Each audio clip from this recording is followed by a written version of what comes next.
Assalamualaikum warahmatullahi wabarakatuh. Perkenalkan, nama saya Muhammad Bramianto, NIM 1920505025, kelas 1957 PMIA, Program Studi Pengembangan Masyarakat Islam, Fakultas Dakwah dan Komunikasi, UIN Raden Fatah, Palembang. Di video kali ini, saya akan menjelaskan tentang intuisi menurut pandangan Islam dengan mata kuliah Psikologi Terapan dan dosen pengampu Bapak Haji Hendra Wijaya SAG MPDI. Baiklah, langsung saja, intuisi dalam pandangan Islam.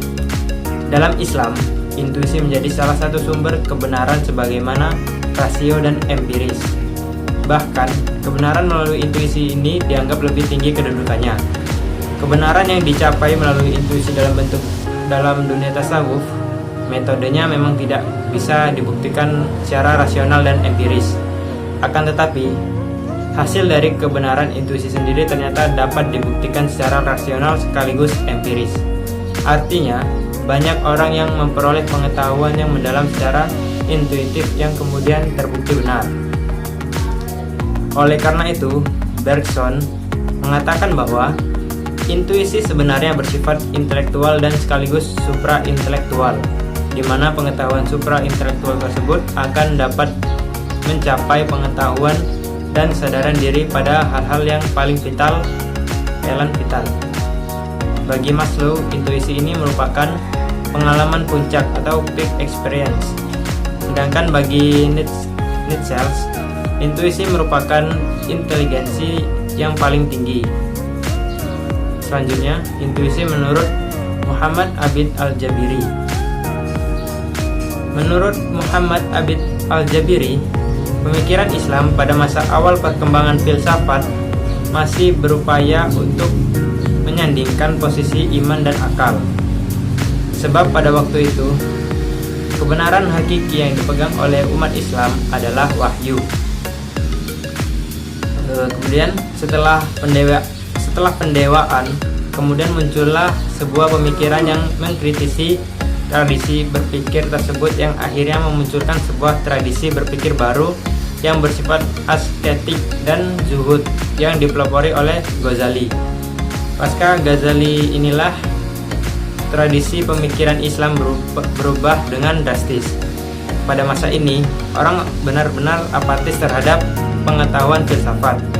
Hal ini menjadi landasan berpikir terhadap munculnya pengetahuan intuitif dalam Islam. Selanjutnya, Al-Jabiri memandang intuisi masih sangat positivistik dan memandang intuisi hanya sebagai instrumen tambahan dalam ilmu pengetahuan. Permasalahan intuisi ini dipahami dengan menggunakan pendekatan filsafat ilmu dan lebih difokuskan lagi pada permasalahan epistemologi. Kemudian, selanjutnya yaitu intuisi berdasarkan sebuah pengalaman. Sebuah kajian epistemologi dalam sebuah Islam, intuisi menjadi salah satu sebuah sumber ilmu dan kebenaran sebagaimana halnya rasio dan empiris. Bahkan intuisi ini lebih tinggi kedudukannya daripada sebuah ilmu yang notabene diperoleh melalui proses penalaran dan penginderaan.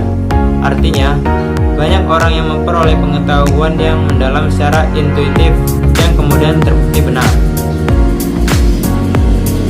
Melalui sebuah intuisi, Al-Ghazali menunjukkan sumber ilmu dan kebenaran yang alternatif bagi kehidupan dan kemanusiaan. Al-Ghazali mengumpamakan zauk seperti melihat dan mengambil dengan tangan dan tidak didapat kecuali pada jalan tasawuf.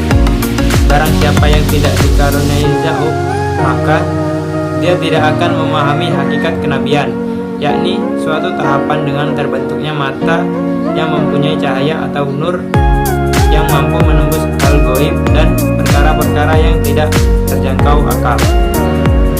Oleh karena itu, dalam hal intuisi datang pada orang yang telah siap dan mempersiapkan diri untuk itu. Dalam hal intuisi datang pada orang yang telah menjalani hidupnya dengan pemahaman langsung akan kebenaran-kebenaran agama, realitas dan eksistensi Tuhan melalui praktek pengabdian kepada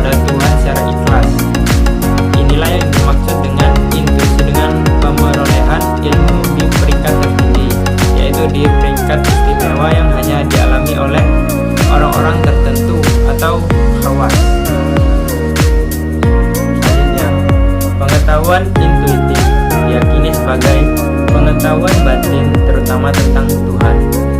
Istilah ini sebenarnya digunakan tidak lain hanya untuk membedakannya dengan pengetahuan yang diperoleh melalui akal dan indera. Artinya, pengetahuan tentang Tuhan tidak dapat diketahui melalui bukti-bukti empiris rasional, tetapi harus melalui sebuah pengalaman langsung dan satu-satunya sarana yang dapat digunakan untuk mengetahui hakikat. Tuhan adalah jiwa atau nafs, sebab merupakan bagian dari Tuhan yang terpancar dari alam keabadian dan terpasung ke dalam dunia. Ia akan kembali kepadanya jika sudah bersih dan terbebas dari keterkurungan alam dunia. Baik, mungkin hanya itu yang dapat saya sampaikan. Saya akhiri. Wassalamualaikum warahmatullahi wabarakatuh.